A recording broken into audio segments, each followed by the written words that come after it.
আজকে ছাদে চলে আসছি কিছু ফ্রুট কালেক্ট করার জন্য। আপনাদের দেখেছিলাম গতদিন আমি আমার কবুতরদের তরমুজ দিছি, এই যে ওরা হাফ খাইছে, তবে পুরোটাই শেষ করবে।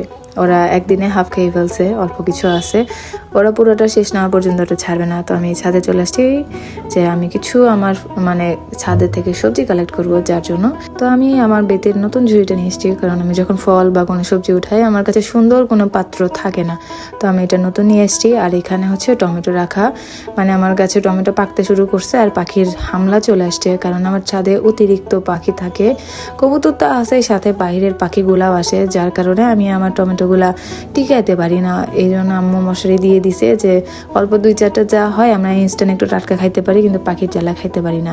আর এখানে যে চেরি টমেটোগুলো দেখতে এত কিউট লাগে আমার, এটা দেখতে একদিকে ছোট ছোট, খুবই ছোট, আবার একটু রান্না করার ঝামেলা, এত ছোট টমেটো, বাট দেখতে খুবই সুন্দর, একটা থোকা থোকা এক ধরনের, দেখতে ভালো লাগে ভাই। এটা খাওয়া দাওয়া যেমন হোক দেখতে খুব সুন্দর লাগে। তো আমি এটা ওই টমেটো গাছ আমি মেবি 10-20 টাকার চারা নিয়ে এসছি, আর চেরি টমেটো আমার থেকে 50 টাকা নিছে। যতই দাম বেশি হোক ভাই, আমার ওটা খুব পছন্দের, তো আমি নিয়ে এসছি। খাই না খাই সাজে রাখবো, এটা আমার ভালো লাগে।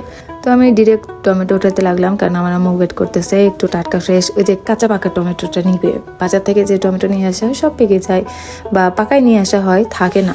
তো এখান থেকে আমি ফ্রেশ জিনিস নিতে পারতেছি, প্লাস ইনস্ট্যান্ট আমার যেটা প্রয়োজন আমি সেটা নিতে পারতেছি। তো এই যে কাঁচা পাকা প্লাস পাকা যে টমেটো ছিলাম সব উঠাই নিছি, কারণ পাকাগুলো অন্তত সালাদ করে বাসায় খাইতে পারবো, আমার গাছের জিনিস। তো আমি টমেটো উঠাচ্ছিলাম। তো আমি আসলে দেখাচ্ছিলাম যে এখানে একটা ভাঁজ থাকে, সেখানে একটু ফোল্ড করলে এই সুন্দর এই বোটা সহ উঠে আসে। তো প্রথমগুলো আমি বোটা ছাড়াই উঠাইছি, বাট বোটা ছাড়া দেখতে কেমন লাগতেছে, যার কারণে আমি এখানে এই ভাঁজ সহ সামনের ওই ফুলটা দেখতেও ভালো লাগে, একটা সুন্দর শেপ থাকে, দেখতে খুব কিউট লাগে।